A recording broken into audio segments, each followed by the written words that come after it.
was a program manager leading a cross-functional program within a third-party logistics operation serving a national homeware retailer. The retailer's supply chain director called after 1,900 premium orders missed dispatch and accused our site of hiding a growing backlog. I needed to recover confidence, establish the facts, and protect customers whose delivery dates were already at risk.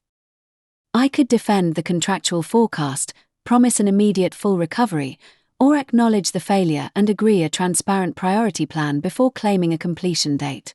I listened without interrupting, repeated her concerns, and then joined order age, carrier capacity, and labor records. The analysis showed we had met aggregate volume while allowing premium orders to age behind simpler units.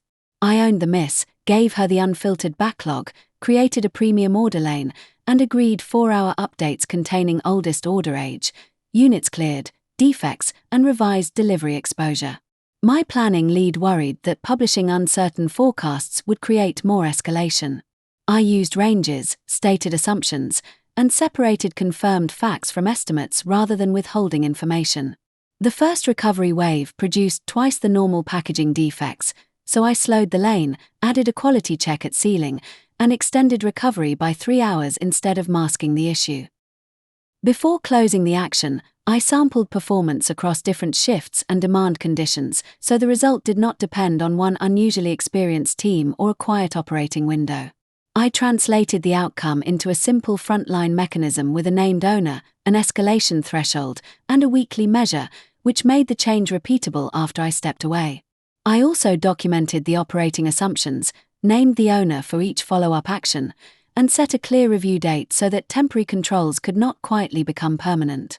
I wrote the decision, assumptions, owners, and stop conditions on a one-page control plan so the next shift could challenge the logic rather than rely on verbal context.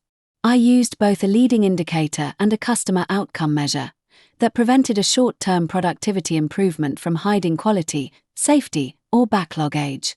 During implementation, I stayed at the operating point for the first cycle, asked frontline employees what the mechanism missed, and changed only one variable at a time. I assigned named owners for each checkpoint and made escalation thresholds visible in the shift huddle, which reduced ambiguity when I was not physically present. After stabilization, I compared the result with the original baseline, checked for cost or defect displacement, and documented the mechanism for the other shifts. Before committing, I asked a supervisor who disagreed with me to identify the weakest assumption, then converted that concern into a measurable checkpoint rather than relying on consensus. I separated mandatory controls from preferences, which let the team move quickly without weakening the safety, quality, or customer promise that the operation existed to protect. For each alternative, I estimated the likely customer impact, labor requirement, operational reversibility, and worst credible failure, and I explained why my chosen path offered the best balance.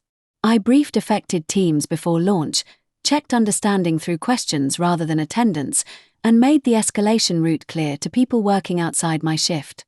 I also protected normal operations by defining which work would pause, which work would continue, and who could authorize expansion beyond the initial controlled scope. At every review point, I compared actual performance with the assumption that justified the decision. When they diverged, I changed the plan rather than defending the original recommendation. I made the cost of the choice visible as well as the benefit, because hiding overtime, rework, or displaced backlog would have made the result look stronger but less useful. We cleared the premium backlog in 31 hours, reduced oldest order age from 46 to 8 hours, and held defects below 0.3%. The customer renewed the lane for peak. I would involve her earlier, before the backlog crossed 500 orders. A difficult customer interaction improves when I acknowledge impact quickly, expose the operating truth, and make progress observable rather than arguing from the contract.